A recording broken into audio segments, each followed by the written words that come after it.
দেখবেন প্রত্যেকটি জালসাতে আমরা দেখতে পাই তিন শ্রেণীর লোক জালসাতে আসে। এই তিন শ্রেণীর লোকের তিন রকম নিয়ে আসে। এক নাম্বার, কোন মৌলবীর গলা ভালো চলে একটু শুনে আসি কি। দুই নাম্বার, জালসাতে বিরিয়ানি রান্না হয়েছে, খাবো, খেতে পালিয়ে আসবো চল। তিন নাম্বার, আমরা জালসাতে যাব, কিছু হাদিস কোরআন আলোচনা শুনবো, শোনার পর কিছু শিক্ষা অর্জন করব, এই নিয়ত নিয়ে আসে। কি ঠিক না বেঠিক বলো?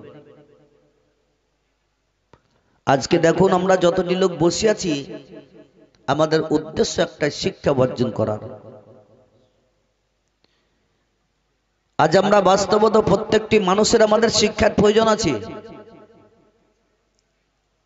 বিভিন্ন রকমের আমরা আলোচনা করি।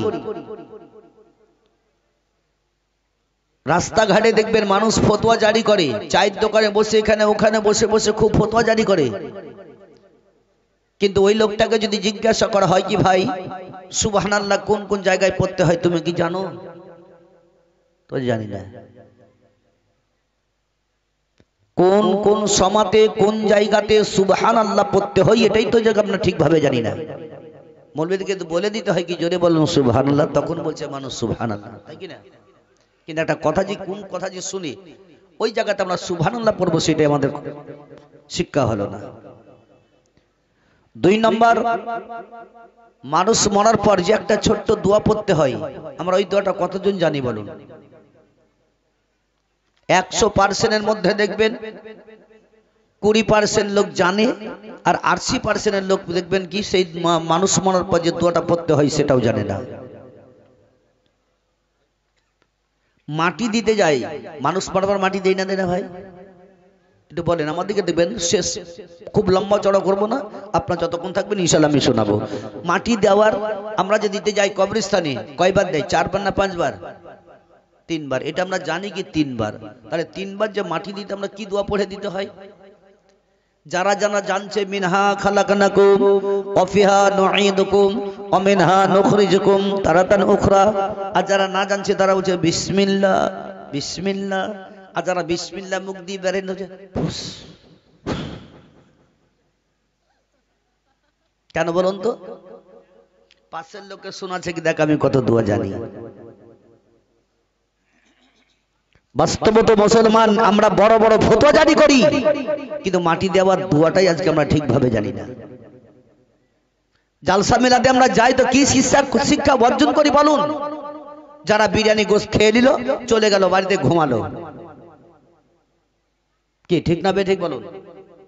আমরা বসে যাব, বসবো স্থির ভাবে, বক্তাদের বক্তব্য শুনবো, মাথায় ভরবো, ভরার পর কিছু আমরা পরিবর্তন হবো, আখিরাতকে চিন্তা করবো, জাহান্নামের আগুনকে স্মরণ করে আমার পৃথিবীতে পরিবর্তন আমাদেরকে হতে হবে। আজকে আমরা মানুষ, প্রত্যেকটা মানুষ জান্নাত জান্নাত জান্নাত আমরা করি। নামাজ আমরা পড়ি মসজিদে গিয়ে, আকিমুস সালাত, তোমরা নামাজ কায়েম করো। যে নামাজ আজকে আমরা নামাজ যে পড়ছি, পৃথিবী দুনিয়া থেকে যখন চলে যাব, আল্লাহ রাব্বুল ইজ্জত হাসরের ময়দানে যখন বিচারক হয়ে বিচার করবেন, আমি নামাজ পড়ে পড়ে কপালকে ঘিষ্টে ঘিষ্টে কালো করে দিলাম, পৃথিবীর মানুষকে দেখাচ্ছি দেখো আমার কপালটা কালো, আমার নামাজ পড়ে পড়ে হয়েছে। কিছু মানুষ আছে না ভাই, একবার ওদিকে একবার যাবে তখন এক ঘাসটুন, আসার সময় এক ঘুষটুন দিয়ে হয়ে গেল কালো, হচ্ছে না? হয় না? নামাজ কপালে সেজদায় করে করে কোনদিন কপাল কালো হয়? এটা তো কোন জানি না, কিন্তু কপাল কালো কিসে হয়? ঘুষ দিয়ে হয়। আমরা তো ছোট থেকে নামাজ পড়ছি তো কপাল কালোই হয় না। ওই ঘুষটা ঘুষটি করতে গেলেই কালো হবে। তবে ওই ঘুষটা ঘুষটি লোকটাকে পৃথিবী দুনিয়া থেকে শেষ হওয়ার পর আল্লাহ যেদিন হাসরের ময়দানে বলবে, বান্দা তোমার নামাজের মধ্যে কমতি আছে, তোমার ইবাদতের মধ্যে কমতি আছে, জিকিরের মধ্যে কমতি আছে, তোমার ইবাদত নেওয়া হবে না। বলুন যদি আল্লাহ একবার বলে দেয় তার স্থান কোথায় হবে? কোথায়? জাহান্নামে হবে। তবে ওই জাহান্নামকে স্মরণ করে একবার চোখের পানি ফেলেছেন? বলো, আমরা তো নামাজ পড়ছি, জান্নাত জান্নাত যাবো যাবো করছি, আল্লাহ যদি একবার বলে দেয় কি তোমার ইবাদত নেওয়া হবে না, অবস্থা কি হবে ভাই? নিজেকে নিজে পরিবর্তন হন, এক অপরকে ভালোবাসার চেষ্টাটা করুন। আজকে আমরা তো নিজে নিজে হিংসাতে হিংসাতে আমরা মরে যাচ্ছি। যে বিশ্বের নবী, কুল কায়নাতের নবী জনাবে মুহাম্মদ রাসূলুল্লাহ সাল্লাল্লাহু তাআলা আলাইহি ওয়াসাল্লাম, তিনি একদিন বাড়ি থেকে বেরিয়ে চলে গেলেন। ঘন্টার ঘন্টা আপনার তিনার বিবি হযরতে খাদিজা রাদিয়াল্লাহু তাআলা আনহা তিনি রাস্তা চেয়ে চেয়ে দেখছেন কি আমার স্বামী বিশ্বের নবী কতক্ষণে আমার বাড়ি আসছেন। খাদিজা দরজায় ইন্তজার করছেন। খাদিজা বসে বসে ঘরের ভিতরে অঝন্যনে কান্না করে। এমন সমাতি খাদিজা রাদিয়াল্লাহু তাআলা আনহা তিনার বেটি হযরতে ফাতেমাতুজ জোহরা রাদিয়াল্লাহু তাআলা আনহাকে ছোট্ট অবস্থায় ফাতেমাকে ডাকলেন, বেটি ফাতেমা একটু তুমি এসো। ফাতেমা দাঁড়ালেন, দেখছেন তো মা কাঁদছেন। ওই সমাধে ফাতেমাতুজ জোহরা রাদিয়াল্লাহু তাআলা আনহা বললেন, ওগো আমার আম্মা জান, তবে তুমি এভাবে কেন কান্না করো? তোমার দুই চোখ দিয়ে কেন পানি পড়ে যায়? খাদিজা রাদিয়াল্লাহু তাআলা আনহা বললেন, বেটি ফাতেমা, আমি এই জন্যই কান্না করি গো, তোমার আব্বা বাড়ি থেকে চলে গেছে। 1 ঘন্টা নয়, 2 ঘন্টা নয়, কয়েক ঘন্টা হয়ে গেল, তবু এখন পর্যন্ত বাড়িতে আসছে না। তবে ফাতেমা, একটু তুমি রাস্তা থেকে, বাড়ি দরজা থেকে বেরিয়ে যাও, রাস্তা দিকে একটু চেয়ে চেয়ে দেখো তোমার আব্বা কতক্ষণে বাড়িতে আসতে আছে। দয়ার নবী মুস্তাফার দিকে লক্ষ্য করে হযরতে খাদিজা রাদিয়াল্লাহু তাআলা আনহা এত কান্না করে, এত কান্না করে, খাদিজার দুই চোখের পানি ঝরঝর করে ঝরে যায়। তবে বাপজিরা, ভাইরা, মা বোনেরা আমার, দেখবেন যদি কোনো মানুষ বিদেশের মধ্যে চলে যায়, ওই সমাতে তার বিবিকে আপন ফোন করে দিল, বিবি রে আমি অমুক দিনে বাড়িতে চলে আসছি। তার স্ত্রী বাড়িতে ইন্তজার করতে থাকবে, ঘন্টার ঘন্টা কেটে যায়। যেই দিনকে আসবে সেই দিনকে তার বেটাকে বলবে, বলে বেটা রে রাস্তা ধরে চলে যাও, তোমার আব্বা কত দূরে আসতেছে একটু লক্ষ্য করে দেখো। ওই বাচ্চাটা বড় খুশি হয়ে যায়। বাচ্চা আপন ধরে রাস্তা ধরে চলে যায়। বাবা, কেন নাকি আমার আব্বা আসবে, আমার জন্য বহুত কিছু নিয়ে আসবে। বাচ্চারা খুশি খুশি করতে করতে চলে যায়। তবে ভাইরা আমার, বাপজিরা আমার, এদিকে ফাতেমাতুজ জোহরা রাদিয়াল্লাহু তাআলা আনহা মা জননীর চোখের পানি দেখে সহ্য করতে পারলেন না। ফাতেমাতুজ জোহরা কাঁদতে আরম্ভ করলেন। মা খাদিজা রাদিয়াল্লাহু তাআলা আনহা বললেন, ওগো বেটি, আর কেঁদো না, একটু এগিয়ে চলে যাও, যাও যাও তোমার আব্বার খবরটা নিয়ে আসো। আমি আর স্ত্রী ভাবে থামতে পারি না, আমার মনটা বড় চটপট করে যায়। হযরতে ফাতেমাতুজ জোহরা রাদিয়াল্লাহু তাআলা আনহা তিনি টুকটুক করে রাস্তা ধরে চলতে লাগলেন। একটু আগে যাওয়ার পর ফাতেমাতুজ জোহরা রাদিয়াল্লাহু তাআলা আনহা দেখছেন একটা লোক টুকটুক করে চলে আসতে আছে, কখনো জমিনে পড়ে যায়, আবার কখনো গুটে হাঁটতে আরম্ভ করে। ফাতেমা আরো দেখলেন তার শরীরে জামাটা রক্তে লাল হয়ে আছে। ফাতেমাতুজ জোহরা রাদিয়াল্লাহু তাআলা আনহা তিনি ওই পাগল ভেবে ফাতেমা আগে দিকে আর গেলেন না, কাঁদতে কাঁদতে বাপসি বাড়ির দিকে রওনা হয়ে গেলেন। ফাতেমাতুজ জোহরা রাদিয়াল্লাহু তাআলা আনহা তিনি দরজাতে দাঁড়িয়ে দাঁড়িয়ে কান্না করতেছেন। ফাতেমা দুই চোখের পানি ঝরঝর করে ঝরে যায়। ফাতেমা স্ত্রী ভাবে থামতে পারে না। খাদিজার কানে আবার চলে গেল, আমার বেটি ফাতেমা দরজাতে কান্না করে। খাদিজা সঙ্গে সঙ্গে দরজাটা খুললেন, দেখছেন তো ফাতেমাতুজ জোহরা দাঁড়িয়ে দাঁড়িয়ে কান্না করে। খাদিজা বললেন, বেটি গো কেন তুমি এভাবে দাঁড়িয়ে কান্না করো? তোমার আব্বার খবরটা নেওয়ার জন্য তোমাকে পাঠালাম, তবে তোমার আব্বার খবরটা বলো না কেন? ফাতেমার মুখ দিয়ে কোনো কথা বের হয় না। ফাতেমা কেঁদে যায়, কেঁদে যায়। খাদিজা বললেন, মা রে, আমি আর সহ্য করতে পারি না, একবার তোমার আব্বার খবরটা বলো। বিশ্বের নবীর দিকে লক্ষ্য করে খাদিজা এত কান্না করেন। খাদিজা ফাতেমাকে সিনাতে লাগালেন, বললেন, বেটি বলো তোমার আব্বার খবরটা বলো। ফাতেমা তো জোহরা তবুও কোনো কথা বললেন না। তৃতীয়বারে যখন জিজ্ঞাসা করা হলো, ওই সময়তে ফাতেমা বললেন, মা গো, আমি রাস্তা ধরে যখন চলতেছিলাম, এমন সময়তে সামনে দেখতে পেলাম একটা পাগলের মতো লোক রাস্তায় চলতে চলতে কখনো পড়ে যায়, আবার কখনো উঠে হাঁটতে থাকে। ওই লোকটা পাগলকে দেখে আমি ভাবছি বাড়ি চলে এসেছি। জোরে বলো সাল্লাল্লাহু তাআলা আলাইহি ওয়াসাল্লামের বেটি ফাতেমা বললেন, মা, আমি ওই লোকটাকে পাগল দেখি আমি ঘুরে চলে আসলাম। খাদিজা রাদিয়াল্লাহু তাআলা আনহা বললেন, বেটি তবে দ্বিতীয়বারে তুমি চলে যাও। ফাতেমা তো জোহরা রাদিয়াল্লাহু তাআলা আনহা দ্বিতীয়বারে রাস্তা ধরে চলতে আরম্ভ করে দিলেন। ফাতেমা বাবা টুক টুক টুক টুক করে হাঁটতে হাঁটতে ওই লোকটাকে আবার দেখতে পেয়ে গেলেন। দেখছেন জমিনের মধ্যে পড়ে আছে, শরীরের জামাটা রক্তে লাল হয়ে আছে, মাথার চুলগুলা এলোমেলো হয়ে আছে। ফাতেমা চুপ করে দাঁড়িয়ে গেলেন, আগে দিকে আর পা বাড়ালেন না। ফাতেমা দেখতে দেখতে কাঁদতে আরম্ভ করলেন, বলে, আমার আব্বা কোথায় আছেন, কোথায় গেলেন, কখন আমার আব্বা বিশ্বের নবী আসবেন? ফাতেমা আপন বাবা ওই পাগলে ভেবে আবার মুখটা ফিরে নিলেন বাড়ির দিকে যাওয়ার জন্য। যেমনি মুখটা ফিরিয়ে নেওয়া, পিছন থেকে ডাক দিয়ে বললেন, ও বেটি ফাতেমা, আমি এমন কেউ নয়, আমি কোনো পাগল নয়, আমি হচ্ছি তোমার আব্বা বিশ্বের নবী। বলে, বেটি ফাতেমা, আমি তোমার আব্বা দয়ার নবী মুস্তাফা। ফাতেমা তো জোহরা রাদিয়াল্লাহু তাআলা আনহা তিনি কাঁদতে কাঁদতে কাঁদতে কাঁদতে তিনার আব্বা নবী মুস্তাফার কাছে চলে গেলেন। দয়ার নবী মুস্তাফা আমার জমিনে পড়ে আছেন। ফাতেমা তো জোহরা রাদিয়াল্লাহু তাআলা আনহা তিনার আব্বার কাছে দাঁড়ালেন। ফাতেমা কখনো কখনো আব্বা আব্বা বলে ডাকতেন, নচেত ফাতেমা বলতেন, ইয়া রাসূলুল্লাহ, ইয়া হাবিবাল্লাহ, নবী গো। ফাতেমা বলতে আছেন, ইয়া রাসূলুল্লাহ, আপনার এই অবস্থাটা কেন, বলুন না কেন? আপনার শরীরে জামাটা রক্তে লাল কেন? আপনার প্রতি কে এমন করে অত্যাচার করেছে?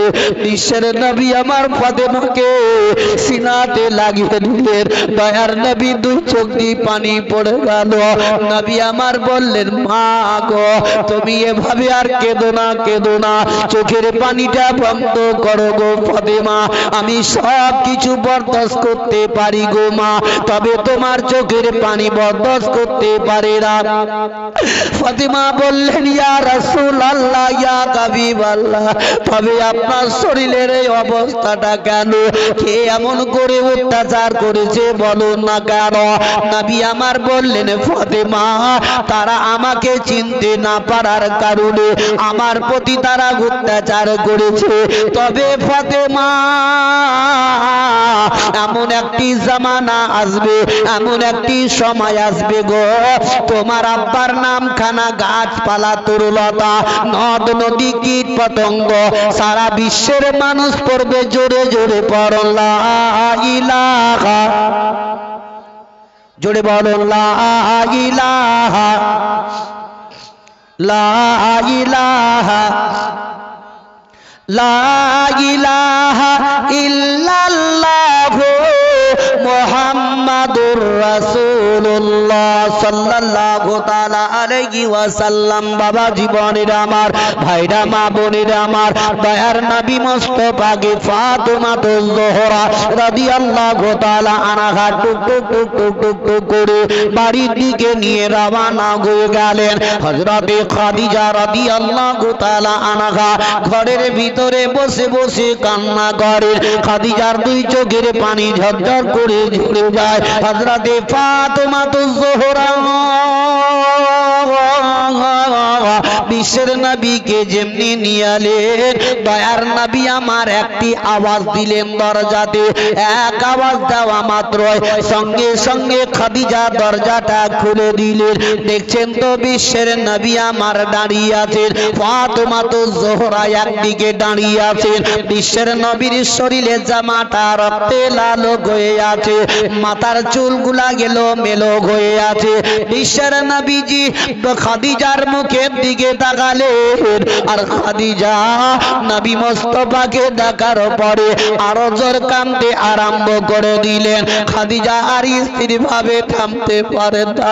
খাদিজা বললেন, ইয়া রাসূলুল্লাহ, ওগো আল্লাহর নবী গো, আপনার এই অবস্থাটা কেন, বলো না কেন? নবী আমার বললেন, খাদিজা আর কেঁদো না, একটু চোখের পানি বন্ধ করো। বিশ্বের নবী বললেন, ও খাদিজা, আমি তোমাকে একটি কথা জিজ্ঞাসা করব।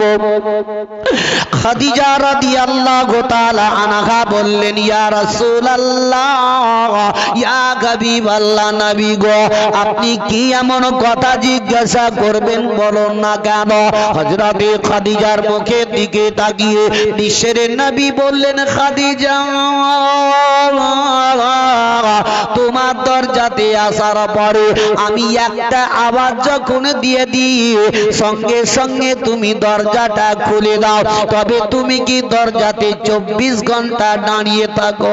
খাদিজা রাদিয়াল্লাহু তাআলা আনহা বললেন, ইয়া রাসূলুল্লাহ, ওগো আমার স্বামী মাথার মনি দয়ার নবী মুস্তাফা, আপনার জন্য আমি 24 ঘন্টা দরজাতে দাঁড়িয়ে দাঁড়িয়ে দাঁড়িয়ে দাঁড়িয়ে ইন্তজার করে, কেননা আপনি কোন মুহূর্তে কোন সমাদে আপনি আমার দরজাতে চলে আসবেন, এই জন্যই আমি 24 ঘন্টা দাঁড়িয়ে থাকি।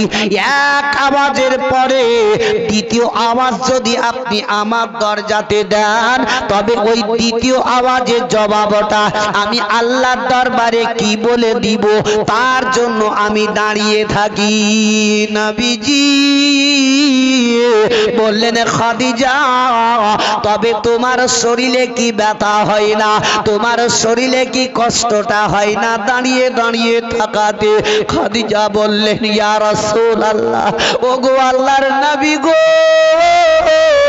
আমার শরীরে ব্যথা হয়, কষ্টটা হয়, আপনি যখন আমার দরজাতে এসে আওয়াজ দেন, আমি দরজাটা খুলে দেই, খোলা মাত্র আপনার পবিত্র চেহারা দেখতে গেলে আমার শরীরে সমস্ত বেদনা দূর হয়ে যায়। জোরে বলো। তাহলে নবী ছিলেন কে?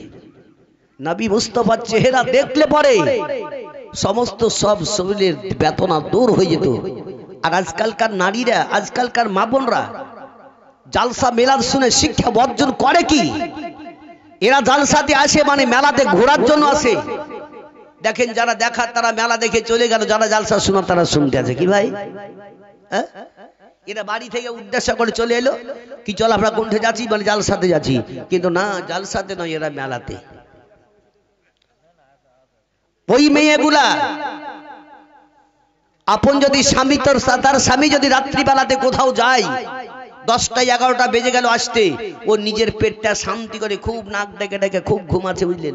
এইসা যদি বলে রহিমের মা উঠতো, দুটো ভাত গিলা দিস তো, যেমন তুমি খুলি খাও গা, কি ঠিক না বেঠিক বলেন? এরা কি শিক্ষা অর্জন করছে গেলা?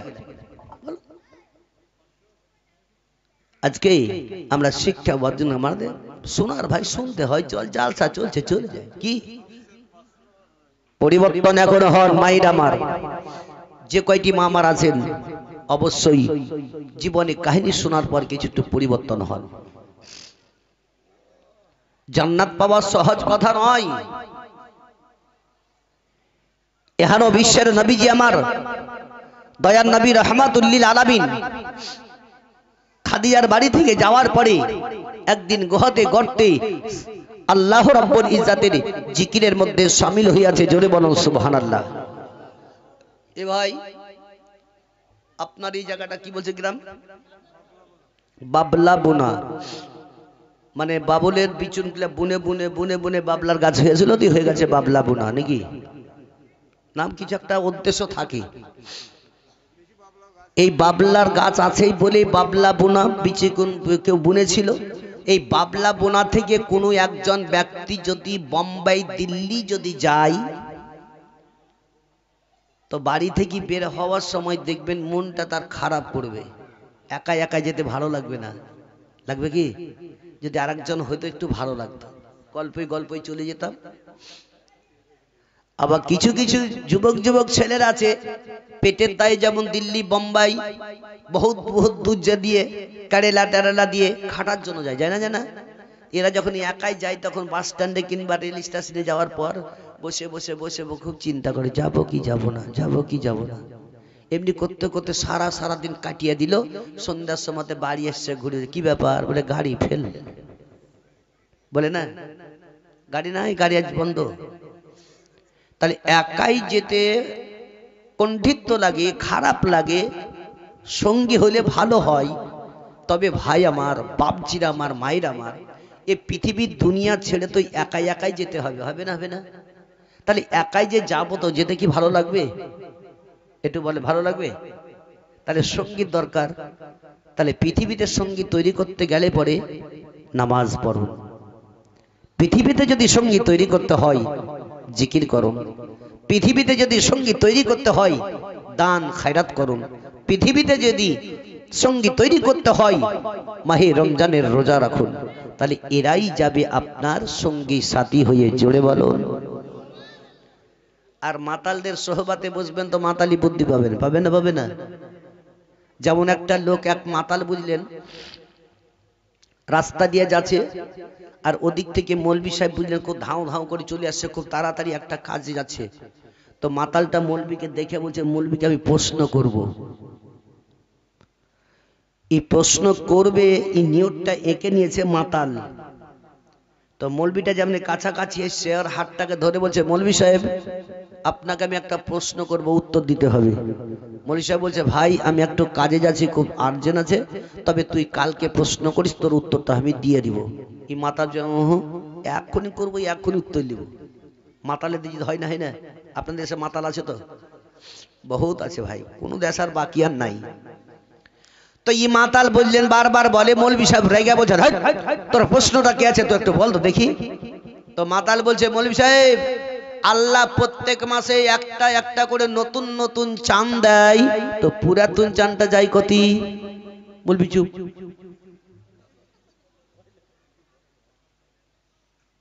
মাতাল কেমন বুদ্ধি দেখিয়েছে দেখেন। বলছে আল্লাহ তো প্রত্যেক মাসে নতুন নতুন চাঁদ দেয়, ফের পুরাতন চাঁদ যায় কতি? মাতালকে মৌলবি সাহেব যে, ভাই তোর প্রশ্নের উত্তর আমি কাল দিব, তো ছেড়ে দে। বলছে ও হবে না, উত্তর দাও তো যাও।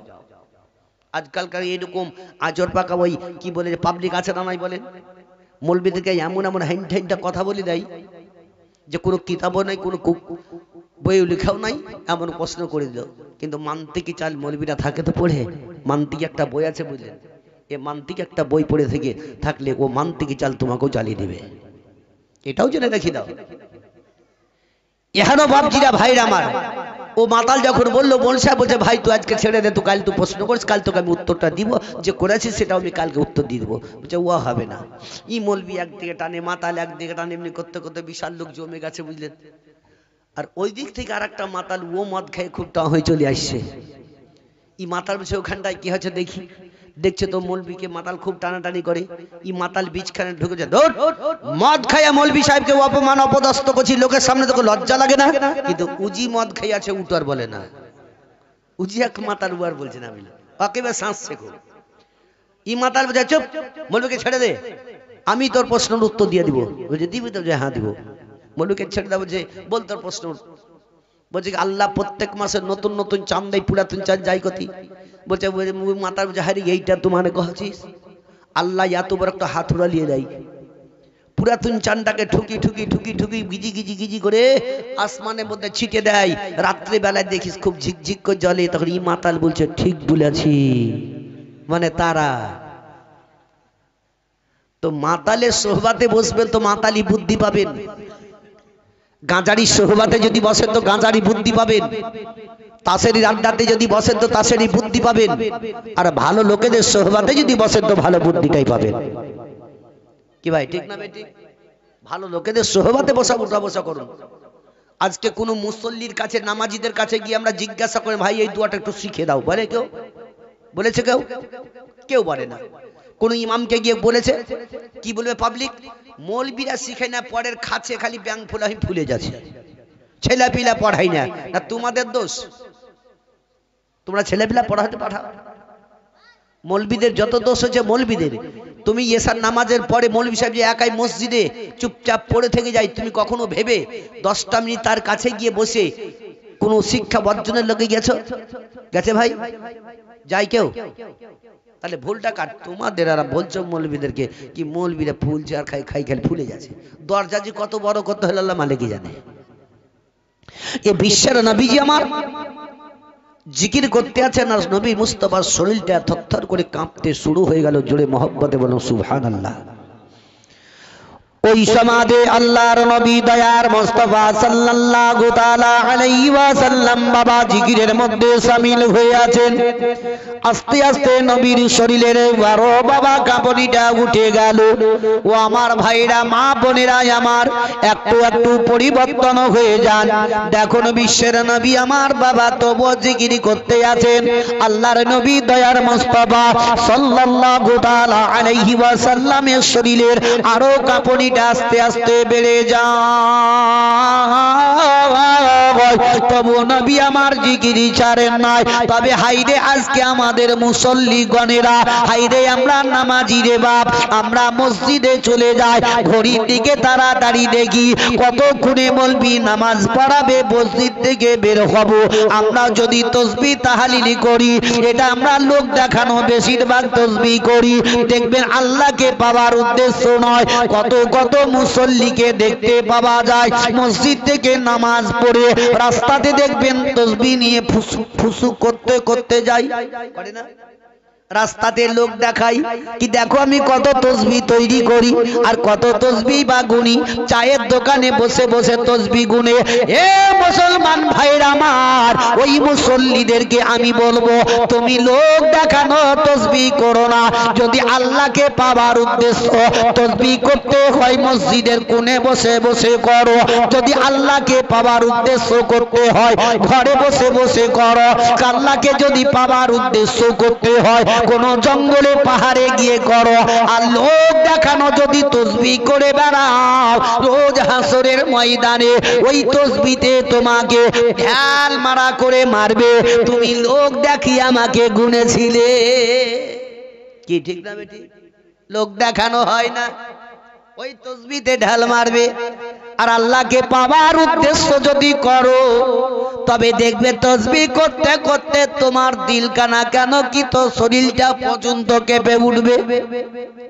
আল্লাহর নবী দয়ার মুস্তাফা সাল্লাল্লাহু তাআলা আলাইহি ওয়াসাল্লামের ও শরীরটা যখন আরো বেশি কেঁপে কেঁপে উঠে গেল, নবী মুস্তাফা স্থিরভাবে থামতে পারলেন না।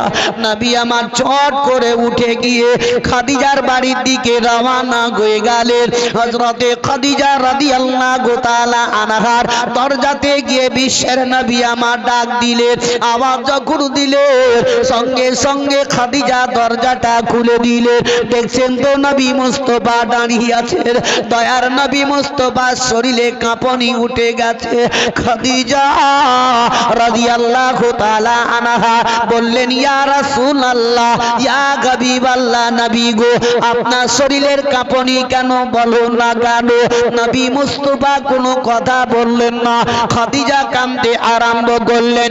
দ্বিতীয়বারে জিজ্ঞাসা করলেন, দয়ার নবী মুস্তাফা বললেন খাদিজা ভিতরে চলো।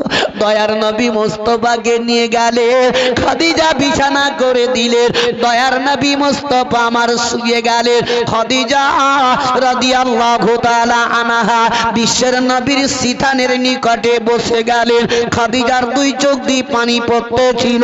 বিশ্বের নবী আমার ইশারা করে বলছেন, ও খাদিজা কেঁদো না, কেঁদো না, চোখের পানি একটু বন্ধ করো।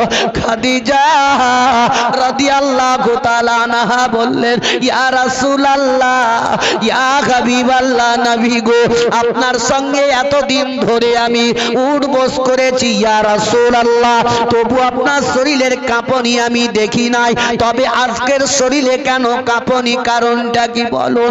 দয়ার নবীজি খাদিজা রাদিয়াল্লাহু তাআলা আনহাকে বললেন, খাদিজা তুমি একটি চাদর আমার উপরে উড়িয়ে দাও। জোরে বলো। বিশ্বের নবীজি বলছেন একটা চাদর উড়িয়ে দাও।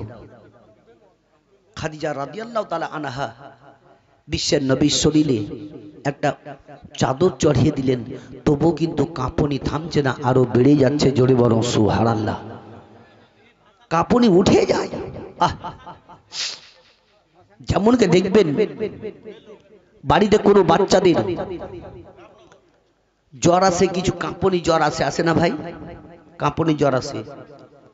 কোনো বাচ্চাকে যদি কাঁপুনি জ্বর আসে, গর্ভধারিণী মা যদি আপনার কাজকর্ম লিপ্ত হয়ে থাকে, বাচ্চার ওই কাঁপুনি জ্বর আসে, তো দেখবেন সমস্ত কাজকর্ম বাদ দিয়ে মা দৌড়ে দৌড়ে বাচ্চাকে সিনাতে কোলে তুলে নিয়ে চাদরে ঢেকে দেয়, ঢাকে না?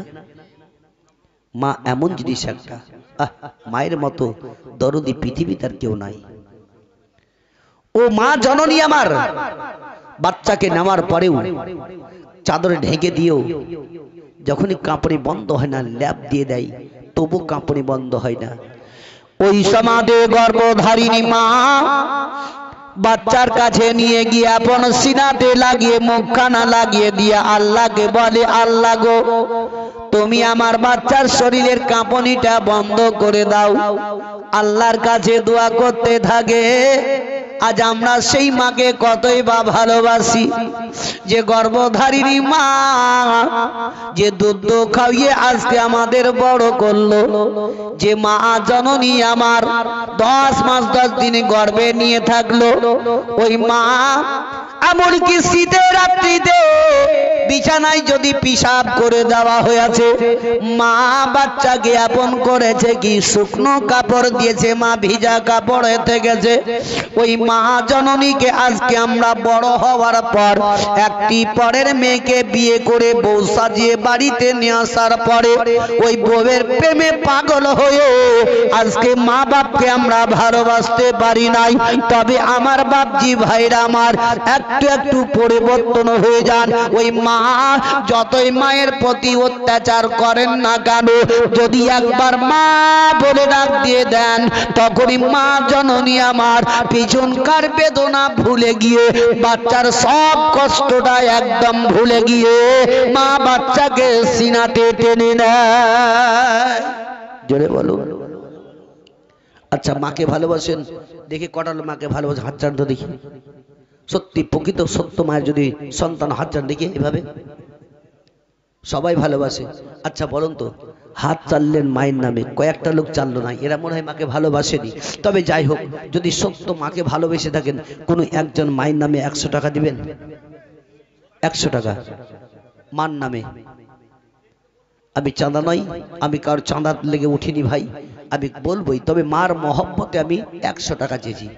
এদের ভাই আমার দেবেন, আমার হাতে দেন 100 টাকা। যদি আছে নাও থাকে, মার প্রেম মহব্বত স্তন থেকে দুধ দোকেছে মায়ের দিকে তাকিয়ে মাত্র 10টা টাকা আমার হাতে দেন। এই দেখেন মাশাআল্লাহ, এ ভাই আমার 200, এ দেখেন 100। দেখবো মার মহব্বতটাই দেখবো।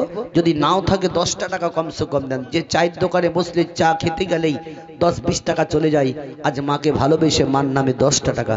কোনো মায়ের আমার প্যান্ডেলের ভিতর যে মায়েরা আমার আছেন দরদি মা জন আমার 10টা টাকা আমার কাছে পাঠিয়ে দেন। মার মহব্বতে যে বলে মাই যে আমার ছেড়ে গেল জনমে লাগিয়া আর কারে ডাকিব, আরে কারে ডাকিব মাগো মা বলিয়া, মাই যে আমার ছেড়ে গেল জনমে লাগিয়া আর কারে ডাকিব, কে খায় হাই রে খিদেটা পাইয়া আমায় ছেড়ে গেল। এই দেখেন একজন 120 ভাই 10টা টাকা না আছে তো 5টা টাকা দেন, শেষ মায়ের দোয়াটা নিয়ে নেন, আর বেশি বাড়াবো না, আর আধা ঘন্টার মধ্যে দিতে করবো। ভাই 5টা টাকা আছে? 5 টাকাও নাই। এই দেখেন 1000 টাকা সুবহানাল্লাহ। জি এই দেখেন শ্বশুরের নামে এ হলো সত্য। দেখেন শ্বশুরের বউ 1000 টাকা দিয়েছেন। আল্লাহ রাব্বুল ইজ্জত তার শ্বশুর কাছে জান্নাতবাসী করে জোরে সকলে বলুন আমিন। তবে মায়ের আমার 10 টাকা 5 টাকা এখন মান নামে কিংবা শ্বশুর শাশুড়ির নামে দেখি ভাই যদি শেষ আপনাদেরকে বলেছি ইনশাআল্লাহ দিয়ে যাবে। এই দেখেন ভাই আমার 100 টাকা দিয়ে গেলেন মান নামে। আল্লাহ রাব্বুল ইজ্জত যারা দিয়েছে আল্লাহ তাদের মাকে যদি জান্নাতবাসী করে জোরে সকলে বলুন আমিন। তবে এইখানকার লোকগুলো ভাই 10টা টাকাও নাই, শেষ করে দিয়েছেন সব বাজারে গিয়ে, আর নাই বলে গিয়ে। কিন্তু বাড়ি যাওয়ার সময় বাদাম কিনে বাড়ি যাওয়ার টাকা আছে, ঠিক আছে ভাই দিতে হবে না। এই দেখেন একজন 100 টাকা দিলেন। আল্লাহ তাআলা দানকে যাতে কবুল করে জোরে সকলে বলুন আমিন। মাহি যে আমার ছেড়ে গেল জনমে লাগিয়া আর কারে ডাকিব, আরে কারে ডাকিব মাগো মা বলিয়া, মাই যে আমার ছেড়ে গেল জনমে লাগিয়া আর কারে ডাকিব, কে হায় হাই রে খিদেটা পাইয়া মাঝে। এই দেখেন একজন মা আমার 100 টাকা দিয়ে গেলেন সুবহানাল্লাহ। আল্লাহ তাআলা দানকে যাতে কবুল করে জোরে সকলে বলো আমিন।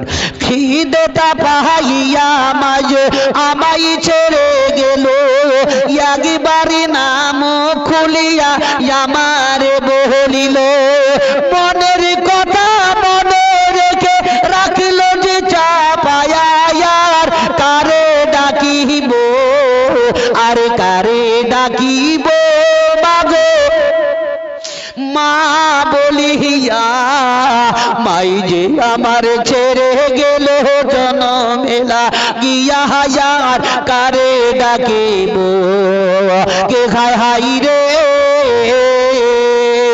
মাই যে আমার কত আপন বুঝাই কি করিয়া, কান্দে পরানা আকুল হইয়া মায়ের লাগিয়া, সেই মায়ের ভুলিয়া গিয়া কেমনে বাঁচিব আর কারে ডাকিব, আরে কারে ডাকিব মাগো মা বলিয়া, মাই যে আমার ছেড়ে গেল জনমে লাগিয়া আর কারে ডাকিব।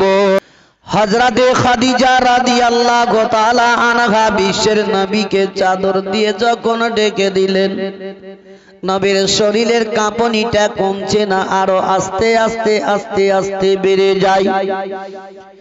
বিশ্বের নবী বললেন ও খাদিজা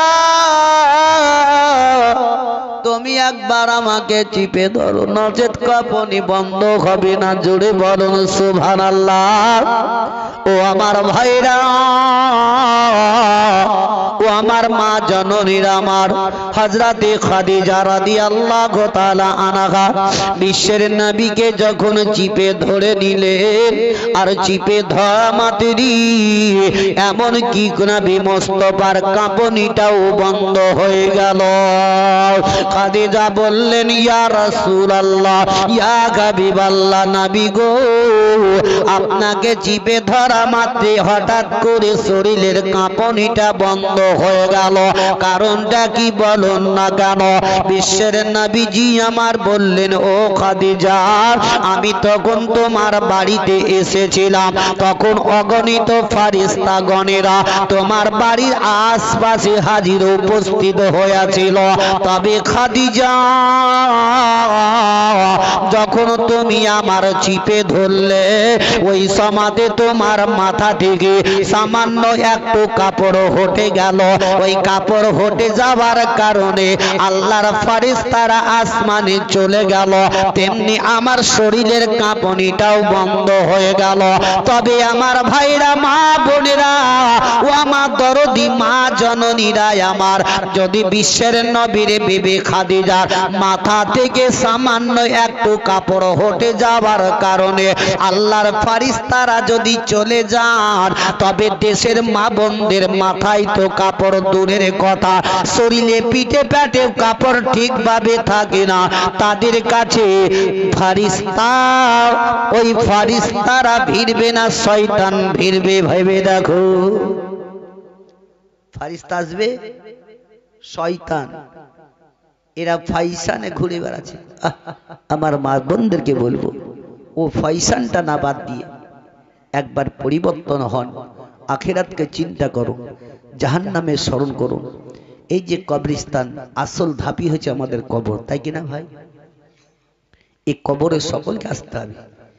যেই যতই বড় লোক হোক না কেন, যেই যত দালান বাড়ি তৈরি করুক না কেন, পৃথিবীতে যতই রূপের গরম দেখাও না কেন, একটা গরিব যেখানে আসবে তোমাকে সেখানেই আসতে হবে। গরিবের যেভাবে স্থান তোমারও সেইভাবেই স্থান। কি ঠিক না বেঠিক বলুন? আসতেই হবে। এই আসল কবর এই। যেমন বললেন, ছোট্ট একটা বাকিয়া কথা বলবো না, মনে করছেন ছেড়ে দিব। এমন একজন ব্যক্তি বুঝলেন ইন্তেকাল করে গেছে, তার কবর খুঁড়তে গেছে, কবর খুঁড়তে বলা। আমাদের দেশে তো বুঝলেন টাকা দিয়ে কবর খুঁড়তে হয় না, না হয়? হয় না। আত্মীয় স্বজনেরা পাড়াপড়শি লোকে যায়, আমাদের তো সেরকমই। কিন্তু ইউপি, বিহার, ইলাহাবাদে কিন্তু যখন পড়াশোনা করেছিলাম তখন দেখতাম বুঝলেন টাকা দিয়ে কবর খোদা হয়। কত কত কবর খুঁড়তে খুঁড়তে লাশ বের হয়, বের হয় না? বের হয় না? আমি নিজে চোখে দেখেছি। কবর খোদারা যখন কবর খুঁড়ে বুঝলেন, তো নতুন জায়গাতে খুঁড়বে না, যে পুরাতন যেগুলো আছে কবর আছে সেইগুলোকে লাগে খুঁড়তে। মানে ওইটা তাড়াতাড়ি মাটি হটিয়ে দিয়ে তাকে সাইডে আরেকটু ফুটো করে ওকে সাইডে ভরে দিয়ে মাটিটাকে বাড়াবার করে হাঁসলি তৈরি করে দেয়। মানে ওদিককার কবর সিস্টেম আছে আলাদা, খুব জোর ছোট, আর আমাদের করে উপর থেকে হাঁসলি তৈরি হয়, তাই কিনা? কিন্তু ওদের নিচেই হয়, কি বল, সামান্য দিয়ে তার সাইডে দিয়ে দিয়ে দেয়। ওইরকম একজন ব্যক্তি কবর খুঁড়তে গেছে, তো দেখা গেল কবর খুঁড়তে খুঁড়তে খুঁড়তে একটা লাশ বেরিয়ে আসলো। জোরে বলো সুবহানাল্লাহ। ওই কবর খোদা যখন লাশটাকে দেখতে পেয়ে গেল, আর ওই লাশটার বাবা ছিল ছেলে না মেয়ে, দেখতে পাওয়া গেল সেই লাশটা ছিল একটি মেয়ে মানুষের লাশ। সেটা বুঝতে পারলো কি করে? তার মাথার চুলগুলা দেখে বুঝতে পারা গেল কি এটা মেয়ে মানুষের লাশ। কিন্তু যেমন কার কাফন দেওয়া ছিল সেই রকম কাফনটাই হয়ে আছে। জোরে হবে না? বলে বলে হাইবসা গানো, এত কাঞ্চুস ভাই, টাকা তো চাই না, টাকা তো লিব না, তাই না? অত কৃপণ হয় না, অত জিদ ধরে থাকি না। যেমন একটা জিদে জিদে এক বুড়া বুঝলেন মাঠ থেকে কাজকর্ম করে এসে বাড়িতে তার বাড়িওয়ালিকে বলছে, দুটা ভাত খাবারগুলা দিস তো। তো বুড়ি বলছে, দুধ যা খাবার ছিল সবই তো মাঠে দিয়ে পাঠিয়ে দিয়েছি, ফের আবার তুমি খাবার বাড়িতে এসে করো। তো যা কাজ কর, তাহলে কিছু রুটি গিলা তাড়াতাড়ি তৈরি কর। তো বুড়ি বুঝলেন গিনতি করে 5টা রুটি তৈরি করেছে, আর 5খান রুটি তৈরি করার পর বুড়াকে দিছে 2খানটা আর বুড়ি লিছে 3খানটা। আচ্ছা, বুড়া রাগ হবে না? হবে না? হবে না? বুড়া লোকে, বড় বয়স্ক লোকে তেমনি তার রাগ হয়, বুঝলেন? তো বুড়া যে 5 দেখাচ্ছি বুড়ি, তোর মা যাকে বেহিয়ে দেবো বেড়ে, তোকে রুটি তৈরি করতে বললো তো আমাকে 2খানটা, তুই 3খানটা। তো বুড়ি কাছে কি আমি বাড়িতে কাজ করছি, আমি 3খান দিব, তোমাকে 2খান দিব। বুড়া কাছে আমি রোদে মাঠে ধূপে কাজ করে এসে তোকে করতে বললো, তো ফের আমাকে 2খানটা। বলছে ও হবে না, আমি 3খানটা নিব। বুড়ি বলছে না, আমি 3খানটা নিব। এমনি জিদ করতে করতে বুঝলেন বুড়ি চট করে বলছে, শোনো, অত চেঁচাচেঁচি না করে একটা শর্ত আছে, আগে যে কথা বলবে তার রুটি কমবে। আগেকার ছেলেপেলা খেলতো না, আগে যে কথা বলে তার বিড়াল ভাজা খায় তো মুখ যেন ফুক করে হেসিতে চাইতে খেলিলে বলে না, বলতো আগে, এখন আর হয় না খেলাধুলা। তো বুড়ি কহেছে কি, বুড়িয়া যে আগে কথা বলবে তার একখানটা রুটি কমবে। তো বুড়া বলছে তাই হলো, বিছখানটায় রুটি দেখাচ্ছে, বুড়ি এক কোনার বুড়া এক কোনায়। তো বুড়া একবার টুকটুক করে রুটিকে দেখছে, একবার বুড়িকে দেখছে। বুড়ি একবার রুটি দেখছে, একবার বুড়াকে দেখছে। বুড়া মনে মনে চিন্তা করে, বুড়ি তুই যদি কথা না কহিস তো আমি কহব না, কিন্তু রুটি কমতে দিব না। বুড়িও মনে মনে চিন্তা করে, বুড়া তুমি যদি কথা না কহো আমি কথা কহব না, কিন্তু আমি রুটি 3 ঘন্টায় নিব। এমনি করতে করতে ভোকে পেট খালি দিল্লি আর হাওড়া, দিল্লি হাওড়া, কেউ কেউ কথা বলে না, জিদ ধরে আছে রে ভাই। সারা রাত কেটে গেল। ভোর বেলাতে দের বুড়া বুড়ি একটা অভ্যাস ছিল কি, পাড়া পড়শির লোককে চেঁচিয়ে উঠে দিত।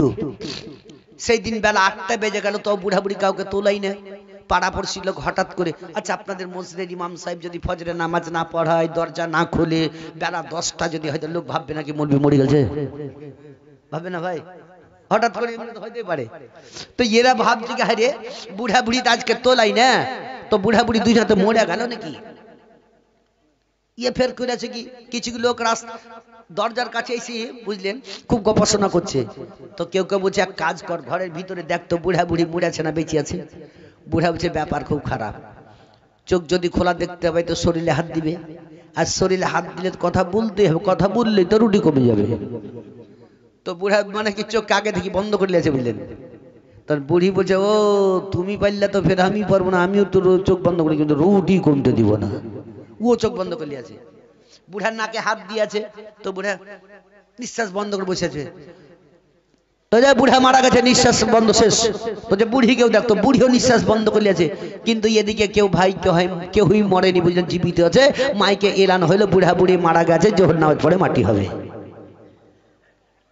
বুড়া বলছে, বুড়ি যাই যাব কবরে, কিন্তু আমি রুটি কমতে দিব না।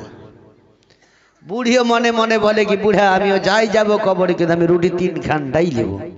কেমন জিদ দেখে বুড়া বুড়িকে লিয়া গেল। বুড়া বুড়ির কবর খোদা হইলো, বাঁশ কাটা হইলো, বাজার থেকে কাফন লিয়ে আসা হইলো, গোসল দিতে নিয়ে যাচ্ছে। তাও বুড়া বলছে, বুড়ি যাই যাব কবর, কিন্তু আমি রুটি কমতে দিব না। দুজনাকে বুঝলেন কাফন টাফন পরিয়ে কবরস্থানে নিয়ে গেছে বুঝলেন। কবরস্থানে নিয়ে যাওয়ার পর কেউ কেউ বলছে, আচ্ছা আগে বুড়িকে দিবি না বুড়াকে দিবি। তো বুড়া মনে মনে চিন্তা করছে, এবার ব্যাপার খারাপ। তাও বুঝে বুড়া মনে মনে বলছে, বুড়ি যদিও যাই কবরে, কিন্তু আমি রুটি কমতে দিব না। বুড়িও বলছে, যদিও কবরে নামতে তবু সে আর কিন্তু রুটি কমতে দিছি। তো কেউ বলছে, হ্যাঁ রে মেয়ে মানুষ তাকে পরে দিস, বুড়াটাকে আগে দে। তো বুড়া বলছে, এবার শেষ অবস্থা আমার। আচ্ছা বলুন, ওপর থেকে কয়টা লোকে নামাই? এগুলা দেখে রাখিয়েন। 3টা লোকে নামাই, নিচে 2টো লোকে ধরে, কটা হলো? 5টা। রুটি ছিল 5টা। কবরে যখন নামিয়ে দিয়েছে বুঝলেন, ওই নামার পরে মুখের কাপড়টা যখন খুলে কাবার দিকে একটু ঘোরাই না, ঘোরাই, তো মুখের কাপড়টা খুলে দেওয়ার পর তখন বুড়া বলছে কি, যদি এবার বাঁশ চাপায় তা আর কোনো উপায় নাই, এতক্ষণ যা হইলো। এবার মুখের কাপড়টা খুলেও দিয়েছে, গিটও খুলে দিয়েছে। আচ্ছা বলুন তো, হঠাৎ করে যদি মরা মানুষ কথা বলে তো লোক থাকবে? থাকবে জি। ওই সময়তে বুড়া বলছে, বুড়ি তুই 3টা লিস, আমাকে 2টাই দিস। আর যেমনি বলা বুঝলেন, ওপরে যে 3 জনা ছিল ওরা যে ছুটি পড়লো রে ভাই, আর নিচে যে 2 জনা ছিল এরাও উঠি মার ছুট। মরা মানুষের কথা বলে আর কেউ থাকবে? তো ভাই ওইরকম জিদে এরা কবরস্থান তাক চলে গেল। তো তেমনি আপনারাও দরুদ পড়তে, সুবহানাল্লাহ পড়তে, নামাজ পড়তে, ইয়া করতে সবই একেবারে জিদ ধরে আছেন। মৌলবীরা বলছে পুড়ি যা, যেদিন কবরে যাব সেদিন বুঝতে পারবো। তবে একবার জোরে সরে দরুদ পাক পড়ুন, আল্লাহুম্মা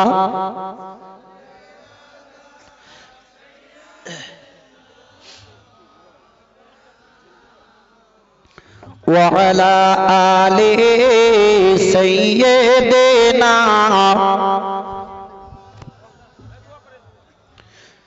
সাল্লাল্লাহু তাআলা আলাইহি ওয়াসাল্লাম। বাবা জীবনের আমার ভাইরা আমার, ওই কবর খুঁড়তে খুঁড়তে যখন লাশটা পেয়ে গেল, যেমন কার কাফন তেমনি বাবা কাফন পরিধান করানো আছে, আর ওই লাশের মধ্য থেকে এত সৌন্দর্য খুশবু বেরিয়ে আসতে লাগলো। ওই খুশবুটা শোনার পরে বাবা আশপাশে কথাবার্তা আলোচনা শুরু হয়ে গেল। এমনকি লোকেরা একটা দুটো করতে করতে ওই কবরস্থানে আসলো ওই লাশটা দেখার জন্য। কিন্তু কবর যখন খুঁড়তে লেগেছিল লোকটা, ওই জায়গাতে কবরের কোনো নিশানি ছিল না। একদম যেমন বারবার মানুষ হাঁটাফেরা করে এইরকম সমান কবরস্থানটা। ওই জায়গায় কবর খুঁড়তে খুঁড়তে যখন লাশটা বেরিয়ে এলো, এই খুশবুটা পাওয়ার পরে সমস্ত এলাকার মানুষরা সবাই দেখতে আসে, উকি মেরে দেখে আর সবাই চলে যায়। এমনি করতে করতে একটা বৃদ্ধ বয়স্ক মানুষ লাঠি নিয়ে সেও বাবা টুকটুক করে চলতে লাগলো।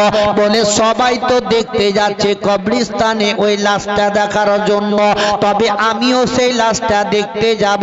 মেয়েটির এত সুন্দর চেহারা, এত সুন্দর চেহারা, এরকম সুন্দর চেহারা রূপ কখনো দেখে নাই। লোক যায় আর দেখে, টুক মেরে চলে আসে। ওই বুড়োটো গিয়ে ওই কবরে বাবা যেমনি উঁকি মেরে দেখল, তার ওই মুখের দিকে তাকা মাত্রই লোকটা কাঁদতে লাগলো। ওই বুড়ো লোকটার দুই চোখ দিয়ে পানি পড়তে লেগে গেল।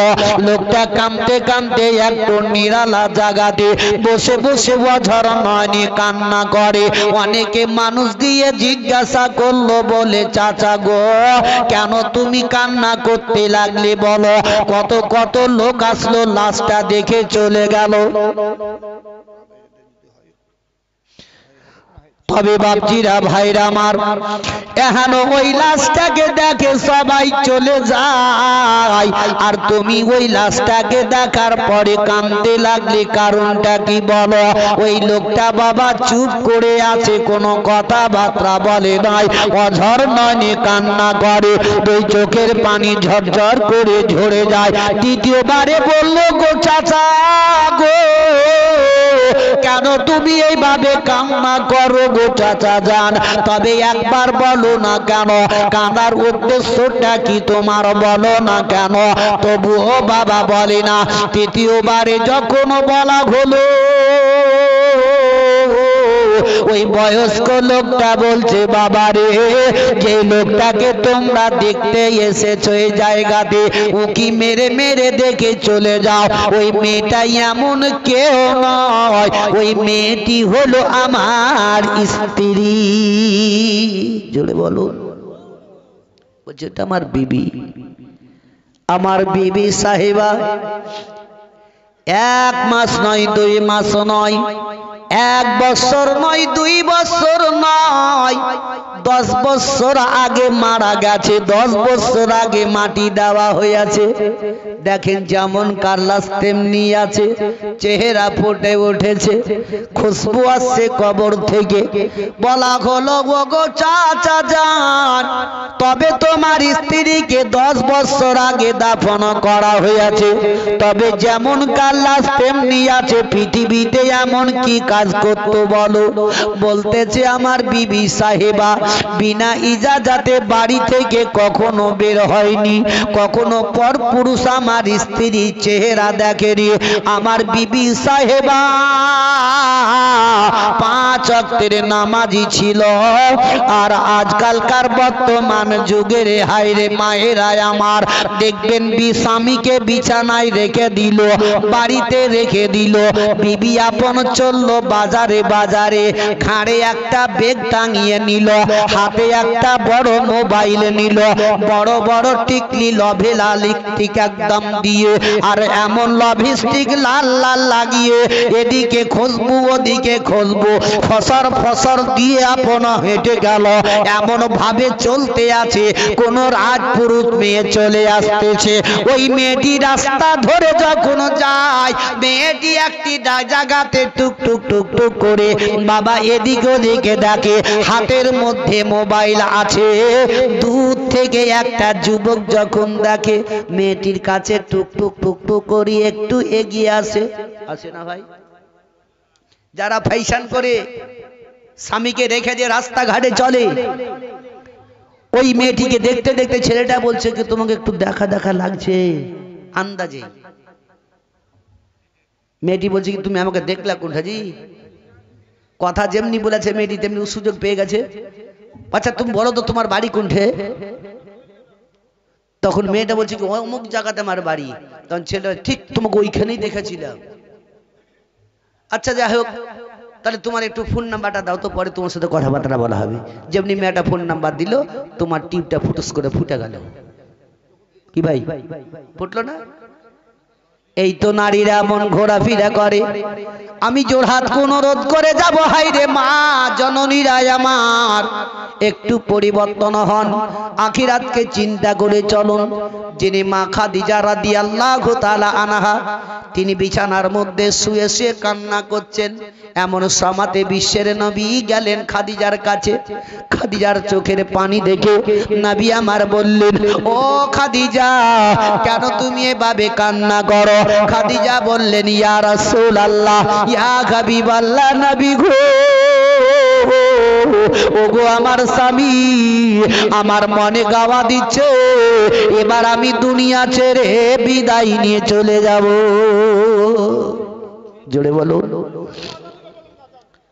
যাবে না? যাবে না? সকলকে যেতে হবে না না ভাই? কোরআন বলছে কুল্লু নাফসিন যায়কাতুল মউত, প্রত্যেকটি নফসকে মওতের স্বাদ চাখতে হবে। কোরআন অন্যান্য জায়গাতে বলছে হাক্কা তুকাতিহি ওয়ালা তামুতুন্না ইল্লা ওয়া আনতুম মুসলিমুন, তোমরা অতক্ষণ পর্যন্ত মরিও না যতক্ষণ পর্যন্ত তুমি পাক্কা মুমিন মুসলমান না হবে। জোরে বলো। তবে ভাই আমার এখনো দেখুন আজকে আমাদের কত কত লোকের মা বাপ পৃথিবী দুনিয়া থেকে গেছে, গেছেই? আচ্ছা করে দিছি, গেছে না যায়নি বলো? অনেকে গেছে। তারা আজকে কবরের মধ্যে সাহিত্য হয়ে তারা আজকে বড় আশা করে আছে কি আমার পৃথিবী দুনিয়াতে আমার ছেলেরা আছে, মেয়েরা আছে, আজকে আমার নামে নামাজ পড়ে দোয়া করবে, আমার নামে দান খায়রাত করবে। প্রত্যেকটা মৃত্যু বড় আশা করে আছে। তবে ভাই আমার বাপজি আমার, যদি কাউরে পৃথিবী থেকে মা বাপ মরে আছে, তবে আমি বেশি কিছু নয়, সব তো সব চাঁদা তো উঠেই গেছে, আমি চাঁদার জন্য নয়, মহব্বতের সহিত কোনো একজন ভাই তার মা কিংবা বাপের নামে এক বস্তা সিমেন্ট দিবেন। যাক, এই দেখেন দুজনা, নাম কি আপনাদের? আর একটাই দেখেন সামনে, সুবহানাল্লাহ, সোহরাব এক বস্তা, আর এই ভাই আমার এক বস্তা, আর কেউ নাই ভাই। সত্যি যে মা বাপরা বড় আশা করে আপনাকে বড় করছেন, তারাও আশা করে আছে, 2 বস্তা হলো, তবে আর কেউ এক বস্তা। আপনার নাম? রফিকুল নাকি? সুবহানাল্লাহ, নারে তাকবীর, নারে তাকবীর, নারে রিসালাত। রফিকুল সাহেব এই 3 জন ভাই আমার 3 বস্তা, তিনাদের মা বাপ এই পৃথিবী দুনিয়া থেকে যদি বিদায় নিয়েছে, আল্লাহ তাদের সকলকে এই দানের ওয়াসিলাই তাদেরকে জান্নাতবাসী করে দে। জোরে সকলে বলুন আমিন। ভাই কোন এক যুবক ভাই যদি কাউরি সত্যি যদি মা চলে গেছে, বাপ গেছে, তাদের দিকে লক্ষ্য করে 1 বস্তা সেন্টু কাজী ইনশাআল্লাহ, দেখেন সেন্টু কাজী 500 দিয়েছেন দোয়া করার জন্য। প্রত্যেকের জন্যই, সকলের জন্যই আমি দোয়া করে যাব। যে আশায় যে উদ্দেশ্য করে দিয়েছে, আল্লাহ যাতে তাদের আশাকে যাতে পরিপূর্ণ করে দেয়। ভাই কেউ আর আছেন? একজন, আর একজন, 3টা হলো, আর একজন করুন। 5 জন, 5 জন ব্যক্তি। কি ভাই হাত ছেড়ে বলুন, আজকে যে দিতে হবে তা নয়, 2 দিন পর দেবে। 1 বস্তা সিমেন্ট কত? 350 টাকা। কত টাকা কত দিকে চলে যাচ্ছে ভাই? 1 বস্তা কেউ আছেন? কোন আমার প্যান্ডেল রেজু কর্মকার 2 বস্তা, কোন মা আমার দরদি আমার আছেন, ইনশাআল্লাহ মায়ের নামে দোয়া করে দিয়ে যাব। আমি আনারুল 1 বস্তা। সুবহানাল্লাহ, নারে তাকবীর, নারে তাকবীর, নারে রিসালাত। আনারুল সাহেব 1 বস্তা। সুবহানাল্লাহ। এই দেখেন আছেন ভিতর অনেকে আছেন, দিবেন মসজিদে। আল্লাহ খোদার কসম করে বলবো, এই মসজিদ একদিন আরজ করে বলবে, হে আল্লাহ যেই ব্যক্তি তোমার ঘরকে সাজিয়েছে তাকে যতক্ষণ পর্যন্ত তুমি জান্নাতে না দিবে আমি মসজিদ ধ্বংস হব না। মান্নান হোসেন 500 টাকা। সুবহানাল্লাহ। আল্লাহ জিয়াসাই যে উদ্দেশ্য করে মান্নান নিয়ে গেলেন, আল্লাহ তার দানকে যাতে কবুল করে যাবে সকলে বলুন আমিন। আমি 2-3টা ছদ্দর মাইসানে গল্পটাই পড়ে ইনশাআল্লাহ দোয়া করে দিব। সভাপতি সাহেবদের এলান হয়ে গেছে। তবে মায়ের দিলে ব্যথা কখনো দিও না, কখনো দিও না। মায়ের দিলে ব্যথা কখনো দিও না, কখনো দিও না। মায়ের মতন আপন, মায়ের মতন আপন আর কেউ তো হবে না। মায়ের দিলে ব্যথা কখনো দিও না, কখনো দিও না। দুঃখের মর্ম দুঃখে অগো সুখের মর্ম সুখে। মাকে আগা দিতে গেলে গো খুশি তো রইবে না। মায়ের দিলে ব্যথা কখনো দিও না, কখনো দিও না। মাকে ভালোবাসতে হাজরাতে বায়ুসি করনি দেখিল না হুজুরে চেহারায় নোরানি। চুপা পেল প্রিয় রাসূলে রে, চুপা পেল প্রিয় রাসূলের মায়ের ওয়াসিন দোয়াতে। মায়ের দিলে ব্যথা কখনো দিও না, কখনো দিও না। মায়ের মুখের হাসি আল্লাহর আরশ কুরসি। যে জান্নাতের তাবিদার ভালো যে বাসল বেশি। জীবন দিলেও শোধ হবে না মায়ের দুধের দেনা। মায়ের দিলে ব্যথা কখনো দিও না, কখনো দিও না। আল্লাহুম্মা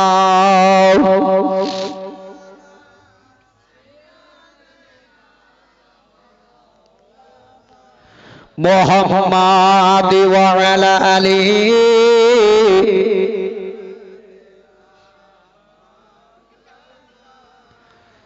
সাল্লাল্লাহু তাআলা আলাইহি ওয়াসাল্লাম। মুহতারাম মুআজ্জাজ সামাইন ইকরাম, বাবা জীবনের আমার আমি পড়েছিলাম ছোট্ট করে এক মুহাম্মাদুর রাসূলুল্লাহ সাল্লাল্লাহু তাআলা আলাইহি ওয়াসাল্লাম।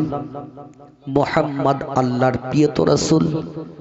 পৃথিবীর সমস্ত কীট পতঙ্গ নদ নদী গাছপালা সবাই নবীকে নবী বলে মেনেছে। তবে পৃথিবীতে 2টা জিনিস তারা নবীকে মানেনি, কিয়ামত পর্যন্ত মানবে না। তবে তাদের কাছ থেকে দূরে থাকার চেষ্টা করবেন। আল্লাহ যাতে আমাদের প্রত্যেকটি মানুষকে হাদিস ও কোরআনের দিকে লক্ষ্য করে চলা তৌফিক এনায়েত করুক।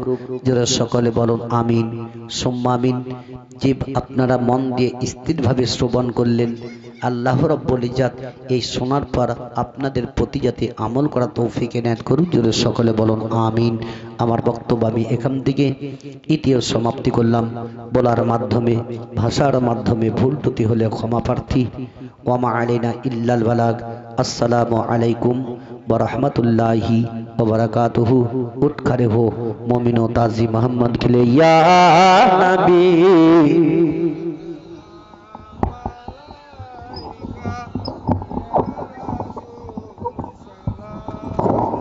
मलाइका या हबीब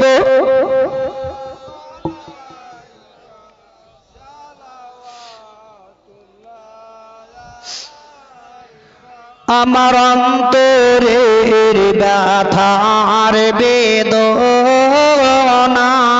মোরা কি এ মদিনা যাব না কোন পথে হইব রাবানা বলে দেন গো শাহে মদিনা ইয়া নবী